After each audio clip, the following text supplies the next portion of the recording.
we passively inherit all sorts of assumptions about aging. I mean, just even our language, you can't teach an old dog a new trick. Well, actually you can. I mean, dogs can learn new tricks all through their lives, and so can older people. Do you want to be better with money, but dread the math? I get it. That's why this show is not focused on math, the markets, meme stocks, or even economic predictions. It is focused on how money fits into your daily life, from having healthy money conversations to caring for an aging parent. I'm Karen Coyne, certified financial planner professional and your host of Money Without Math. Join us for conversations that are practical, sometimes philosophical, and always fresh. Learn more about me at raymondjames.com/clarity, and be sure to subscribe.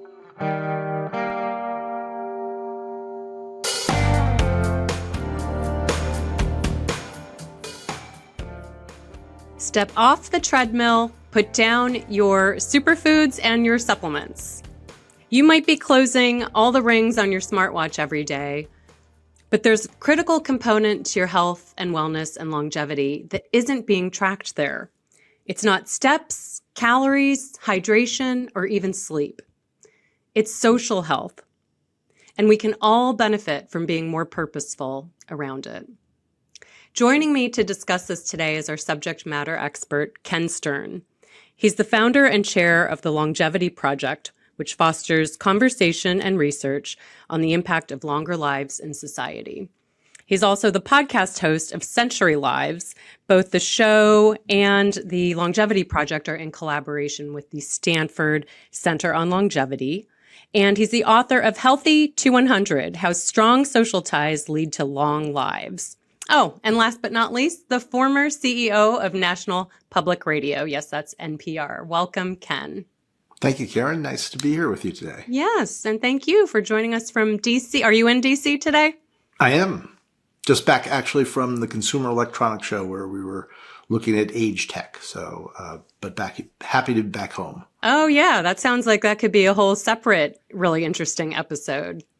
Well, it's going to be a whole season of the podcast. So, very cool. Stay tuned for that. Stay tuned for that. Well, we will share the link to that in the show notes. Awesome.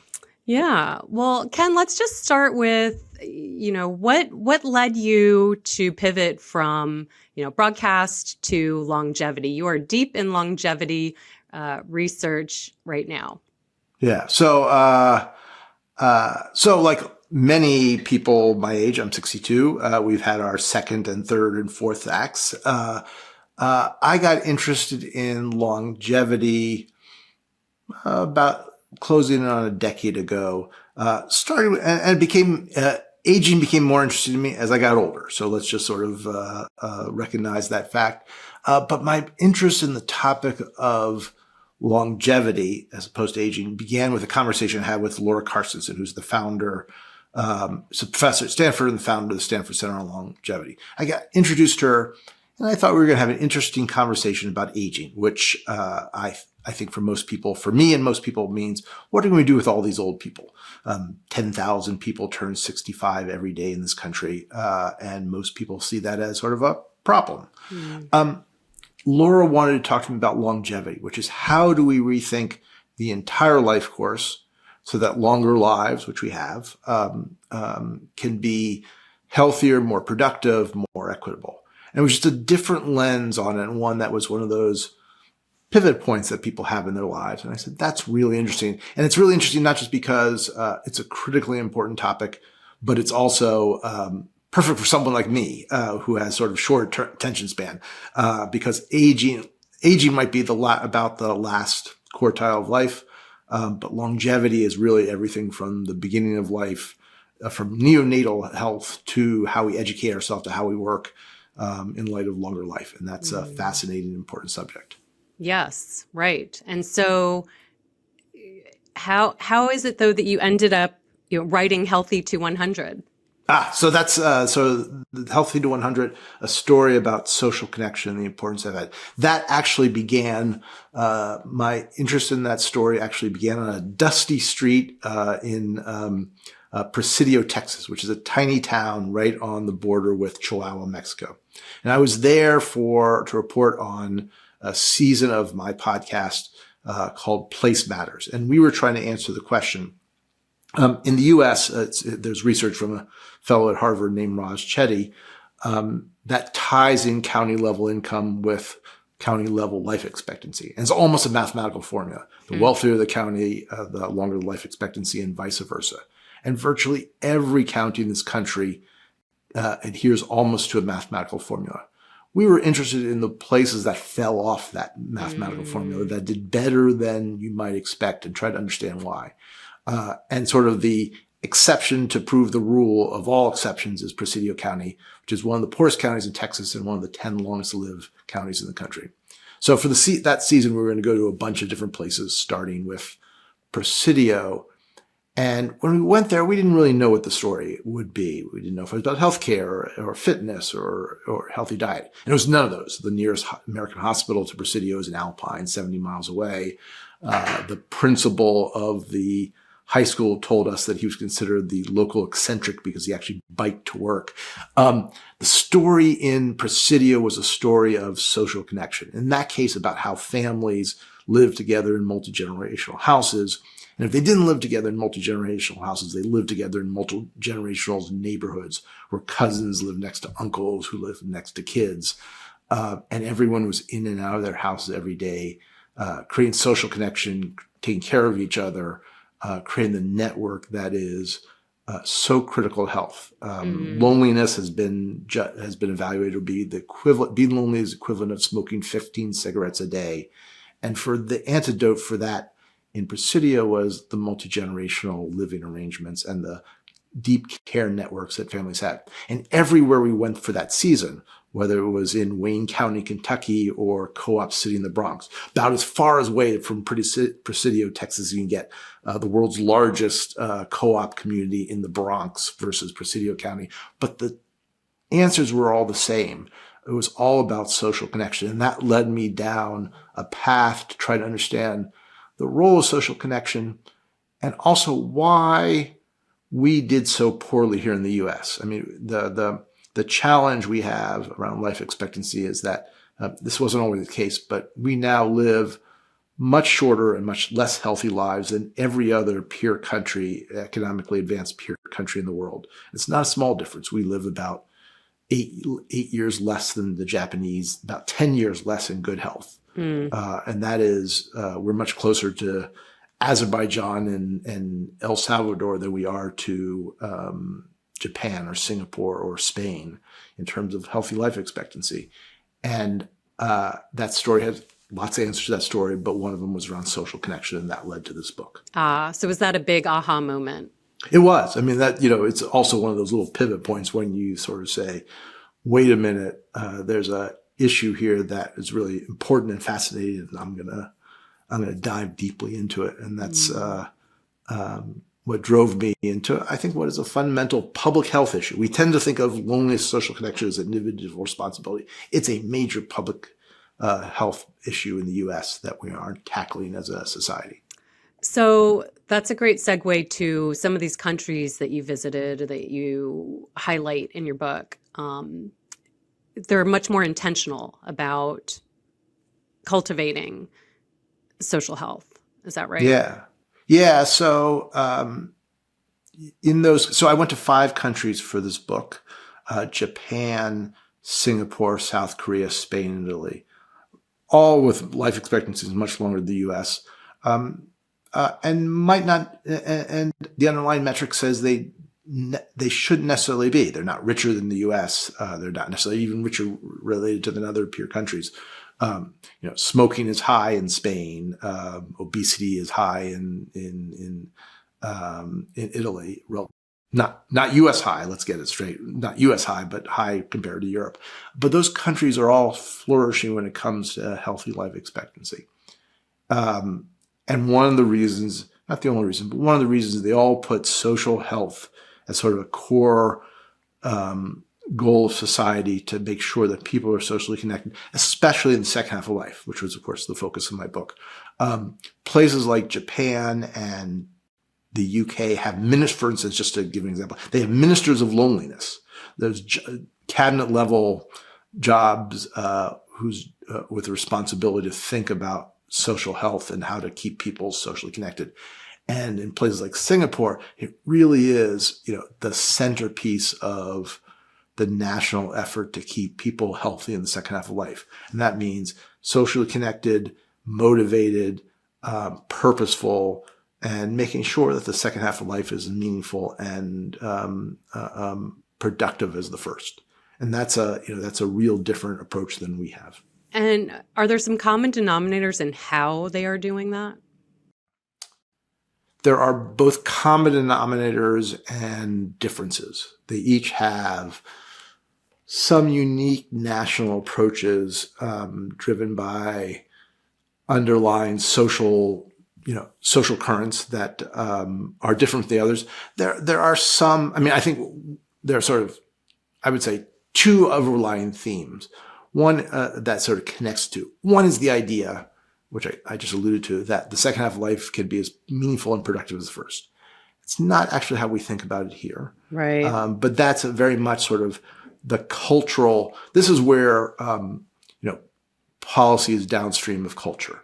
The cultural belief that the second half of life is important and meaningful and purposeful, it connects those up. The other thing that actually struck me and surprised me was the importance of intergenerational relationships and multi-generational collaborations. All those societies really think of the generations fitting together like pieces of a jigsaw puzzle. And part of the goal in all those places is to keep the generations connected. And it's actually hard. We think about sort of strong family networks and traditional family networks in places like Japan or Italy. But they face some of the same tidal currents that are driving families apart in the U.S. Overloads of technology, urbanization, depopulation of rural and smaller communities. That's all happening. But they place sort of the importance of multi-generational relationships, familial or non-familial, at the top of the agenda. And that was true everywhere I went during the course of the year, course of my research. And it's not it's not just a cultural thing. It's a research-driven thing. There's a ton of research about how when you put generations together, it's not only good for the health of older generations who get vitality and purpose from taking care of and connecting with the younger generations, but developmentally, it's critical to younger generations as well.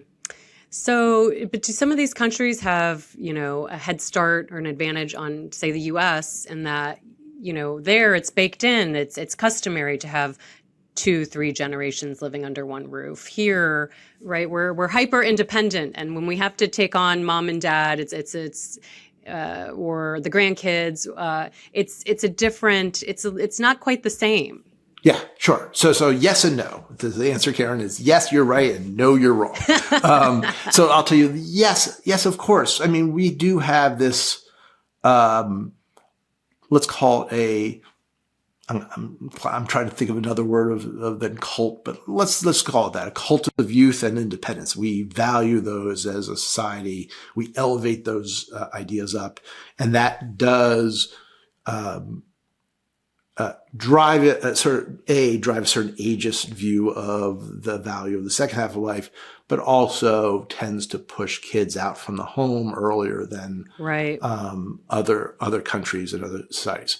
That's the yes part, and that's something that makes it harder for us in the U.S. to think of multi-generational relationships as a foundational part of a public health strategy, for instance, or a connection strategy. No, because that's a recent invention. It wasn't until the beginning of the 20th century, relatively recently in the arc of time, that people in the U.S. didn't live in multi-generational households. That was a foundation of an agrarian society, which we were, right? People generally speaking, lived on farms or something like farms and lived in multi-generational and worked together in multi-generational collaborations. That was until relatively recently, that's the way everyone lived and thought of it as a natural course of life. It was only in the 20th century with the urbanization of the U.S. and I think sort of elevation of this idea of youth and mobility that people began to think of that as the natural way. And, when they think of it as a natural way, they also think of that's the right way. Even though for all of history, that's not how Americans and humans have lived. There's also, I would say, even the U.S., there's not an inevitability to that idea. The rise of multi-generational living has actually been increasing in the U.S. for the last 15 years. Got a big boost during COVID, but it was actually on the rise beforehand, and it's also continued to increase since COVID, probably mostly because of economics. Yes. But, economics drives a lot of what eventually turns into sort of cultural norms. Mm-hmm. So a lot of interesting factors at play. What about cultural differences in these countries with how they view retirement and work? Yeah, so let's talk about Japan, for instance, which I think in some ways is the most fascinating case study of all. So Japan, the longest lived country on earth, if you don't count Monaco, which I do not. Median life expectancy for women in Japan is now 90. Wow. And this is sort of pause on that. Like half the women in Japan live past 90, half don't. So if someone dies at 89, you say, bad luck. Wow. That's really, that's where they've gotten. It's an extraordinary thing. And that has driven a lot of changes in how they think around cultural norms. And in Japan, I wrote lots of different things, but I wrote mostly about work because it's not only the oldest country on the earth, 30% of people are over the age of 65, a higher percentage of people over the 65 work than anywhere else. And that's largely not because of economics, but because because during this century, the culture has come to the conclusion, has reached a cultural consensus that work over past 65 is really good for social connection and purpose. And it's now considered an agreed upon notion that working is good for you under certain conditions. And it's really important to your health and well-being. It wasn't all the ways actually Japan until relatively recently, until the end of the last century, had this sort of forced retirement at the age of 60 or 65. They basically kicked people out.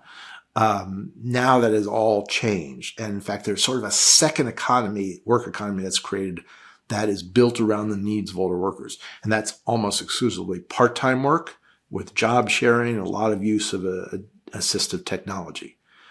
So there's an organization called Silver Genzai Human Resources Organization, which represents 1 million Japanese between the age of 65 and I think about 101 who are still working, but they only place people in part-time work because that's the idea. Is like after 65, I'm going to transition away from this actually kind of brutal work economy that Japan has to one that is really built around my needs. And the culture has changed. The work economy has changed to accommodate that because they actually need older workers. And that's just a signature of the Japanese approach to the second half of life that's very different than actually most other countries. And you said that initiative started about 10 years ago? No, a little bit longer. Silver Genzai was actually probably started, I think, as far back as the 70s or 80s, but it really began to accelerate, I think, around the turn of the century. Oh, okay. And that's sort of when, Japan began to really grapple with the fact of being a super age society. How has your research affected your own thinking, Ken, about your own, second half? Yeah, great question, Karen. So it's changed a couple things. One of it's changed my view around work, and I'm 62. I'm not ready for retirement. I still got a kid in high school, but I think about, all right, I'm not going. Most Americans sort of think of retirement as inevitable in the age I'm in, and I don't. And I think about how am I going to create a workflow that's almost Japanese in nature. In a few years, maybe I will be doing something either different or similar, but not in full time. And how do I create? There aren't as many models here as there are in Japan. How do I create that workflow? The second part of it is, it has persuaded me that I need to be very much more intentional about planning for the second half of life. I mean, we talk a lot about planning for retirement, that's almost entirely about financial planning. Right. You and your audience knows that, right? That's what planning means. Um, but that's really only a piece of planning. We spend decades all through school thinking about how do we plan for work and how do we plan for families, and then we hit retirement without plan beyond the fact that I have enough money for it, and that leaves a lot of people adrift and lonely, which is a characterization of life in the U.S. that's only increasing. So I have to think about like how can I be intentional about having a retirement, whatever retirement means, that is not just financially secure, but also productively, emotionally, and physically secure. Mm-hmm. And that's as important to planning. I'd love to see and I hear sort of murmurings. You're more deep into it. I am from the financial services industry of interest in that topic, and I think eventually that will carry through. Oh yeah, absolutely. I mean, it's something I've seen since my early days as an advisor. Is like you said. I mean, the finances are of course a big part, but just a part of the equation. And if you go into retirement financially prepared, but not mentally, socially, psychologically prepared, you're not setting yourself up very well. And then you see people unretire and go back to work. And, I've said many times through famous examples of like Lee Iacocca or Tom Brady, obviously that wasn't a financial, I'm not their financial advisor, but I think it's pretty safe to say that those were not financially based decisions. Yeah. My favorite is now there are a lot of people doing interesting things in the second half of life, some famous people and not. But my favorite example right now is Mel Brooks, who just announced Spaceballs 2, which he will direct and star in. It's to be delivered in 2027 when he'll be 101. So that's just like, he's not stopping. He's planning for the future, however long the future is. Wow. Love it. Yeah. Did you see, are you on Twitter or X at all? Never. No. No. Absolutely 100% refuse. Oh man, that's my favorite news outlet. But a couple months ago, it was in the fall, there's this guy, he's like 75 years old, and he plastered these and gave out flyers all around New York saying, come have a cigarette with me, and set a date and a time for people to gather. And I mean, ironically, it's to have a cigarette, although he actually did say once people convened, like, hey, you should really quit smoking. And if you don't smoke, you should not start. But it did bring people together. And I just thought that was so, and people showed up. So, I mean, he passed out these flyers, he pinned, plastered them all over the city, and people, in fact, did show up and had this wonderful moment of, in person, not on Zoom, live connection. Yeah. I love that story. I didn't know it. I'll have to look it up after this. There are all sorts of, I spent, in the book, there's this artifice, which is all these fantastic things going on in these other countries and compare and contrast with some of the challenges we have here. I should say that there are lots of challenges in these other countries and also lots of good things going on here as well. But they tend to be individually driven and not social wide. And I think the challenge is, it's a great story, but how do you scale that? How do you get opportunities for like that? We have, I forget the number of people over the age of 65 today, but it's going to be 80 million by mid-century. There's just a lot of people to think about how they can stay socially connected and healthy as a result. Right. So what I'm hearing from you so far is that we can be more intentional in how we think about entering this phase and not just assuming that things are going to, number one, we know that it's more than just a financial calculation. Are there things that people can do now? So say, like my age, I'm in my early 50s, I'll be, rounding the corner soon enough. I still think of myself as being, like there's quite a runway of work, but for those who are thinking, I'm ready to start taking my foot off the gas, what are some things that they might start doing differently or thinking differently about? So I think there are a number of things. I actually write an advice column on this, which I never also thought I would never be an advice columnist on anything, because who am I to give advice? But, Dear Abby. yeah. Well, it's Ask Ken. Ask Ken. We have no shortage of questions because the challenge of social connection in the second half of life is. So one is, I always say, be intentional. Think of it as a plan. Don't think of this as just sort of, we're encouraged to think of retirement as sort of an endless vacation. And it's just not. It's not for most people. Most people don't have the resources. And even if you have the resources, vacations are a break from things. If you don't have things, it doesn't really register with most people. I would think about, the task of one of the questions I get, Karen, most often is, I'm an introvert. I don't know how to be socially connected. And my answer to that is, social connection is not about hanging out at the bar, buying a round of drinks, being the life of the party. It's about intentionally being near people who share values with you. There's research from the University of Kansas that takes, I've actually forgotten the numbers, but let's go with it. I think 80 hours of proximity being the key, to be a friend. I think 150 be a good friend, 200 to be a close friend, or some variation of that. It's all about proximity. So I think about, and that's like why school is such a great source of long-term friends. Not because we're more social at that age. Maybe we are, maybe we aren't. But it's because we're with the same people day after day, year after year. And that creates the connections that last often a lifetime. So I say to the introverts and everyone else, how are you going to create that social connection in the second half of life? Is it by continuing to work in some fashion? Is it by volunteering? Older adults are sort of the backbone of the American volunteer force, but the numbers are declining.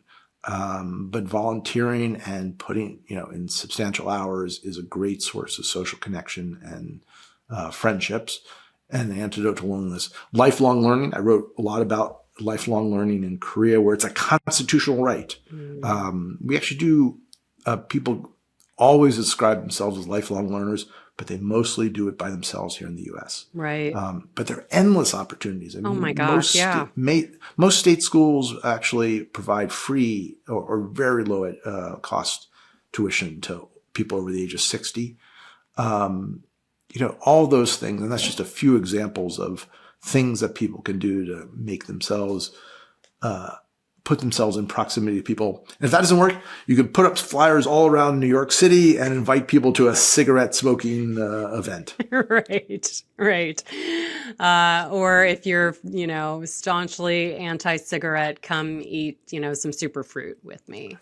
Exactly. Or almost anything. And come play mahjong, whatever it is. Right.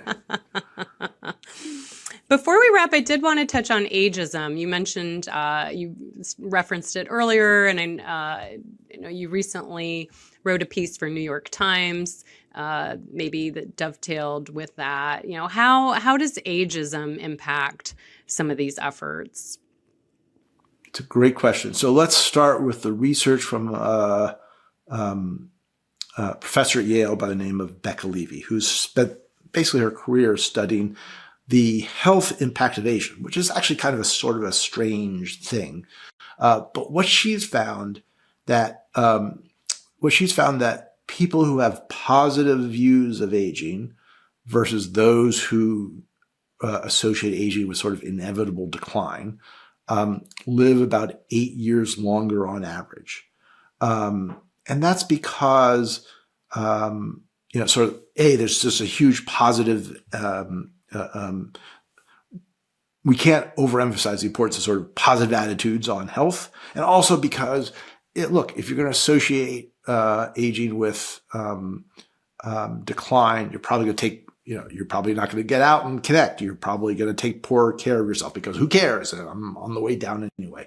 But there's just a huge impact of ageism and sort of a sense of what the second half of life is about on our own personal health. And it's mostly because of ageism within people my age. So we've spent, people like me who's 62 or older, spent a lifetime in the US sort of getting sort of negative views of what it's to be old. And that can have, as you age, just a really negative impact on your own personal health. So we're harboring our own views of ageism. Even. That's right. So yeah. So I quote in the book Pogo, "We've met the enemy, and it is us." I think a lot of the issues around social connection, around social norms, and ageism, a big one of them, which is, and one of the great things about my job is, I've met so many people over the age of 50 and 60 and 70 and 80 who are just full of life and contributing to their family, to their neighborhood, their city, and even to the country. And that's, that doesn't stop. I don't mean to say everything in the second half of life is fantastic. There are all sorts of challenges in the second half of life. But let's remember there are all sorts of challenges of being a teenager. And every stage of life has their unique set of challenges. Older age is just another set of challenges. Right. But if and this came up recently, and you might be familiar with the work of Dr. Carrie Byrne-Knight. She was a recent guest and also shared some of the, the importance of how we think about aging and the impact that has on our longevity, our health. So another actionable takeaway is maybe evaluate, what are the scripts that are running through your mind when it comes to aging? Yeah. And we should say a lot of these, we passively inherit all sorts of assumptions about aging. I mean, just even our language, you can't teach an old dog a new trick. Well, actually you can. I mean, dogs can learn new tricks all through their lives, and so can older people. I mean, it's just, we say these things without even sort of qualifying them. There are all sorts of challenges around memory in the second half of life, but there are also challenges in the first half. I mean, you want to meet someone who can't remember, what he did 2 seconds ago. I will introduce you to my 18-year-old son. There are, it's only, when we get to a certain age that we assume that is, any sort of, cognitive challenge is just a result of age. They happen I've forgotten things all of my life, it's not just now. Right. Yeah. And the flip side is, I think of, if we're living longer, that means we're actually younger longer, right? Doesn't that stretch the time span that we get to be young? So So that's such an important. So Karen, I get super excited about this because that's such an important insight, because what we've largely done, we've gone from roughly an age of 45 life expectancy in the U.S. to about almost 80 now. Crazy. But we've taken those extra years and kind of stuffed them in old age, because we haven't changed our definition of old age for 150 years. The retirement age of 65 was actually invented by Bismarck in the 1880s. And we've just, when life expectancy in Germany was 42. And we've just continue to sort of carry that forward as if that's some type of a biological thing. It's not. Right. I mean, that's why when you meet people in Japan who are 85 and happily working or happily taking care of family or just, doing things, it's because they've started to really reinvent sort of the idea of the stages of life. And we can too. Well, Ken, I'm so glad that you were able to join today. I know you've been traveling a ton, and I just think, we hear so much about the importance of exercise and diet and sleep, all these things, and really not enough about being really intentional about our social health, especially as we get older. So I hope this has been really insightful for folks who are listening. I know it has been for me. But before we close, are there anything we didn't get to, closing thoughts, anything you want to share before we wrap? Well, first, it's been a great conversation, Karen. I think we've covered a lot of the waterfront.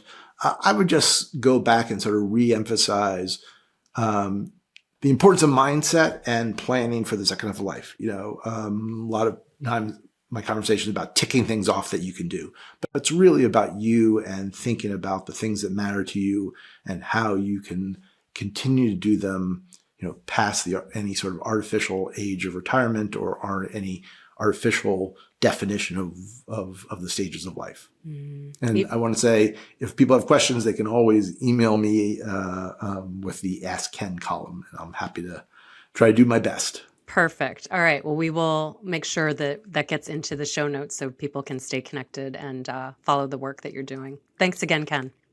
Thank you, Karen. Any opinions expressed by Ken Stern are not necessarily those of Raymond James. Raymond James is not affiliated with nor endorses Ken Stern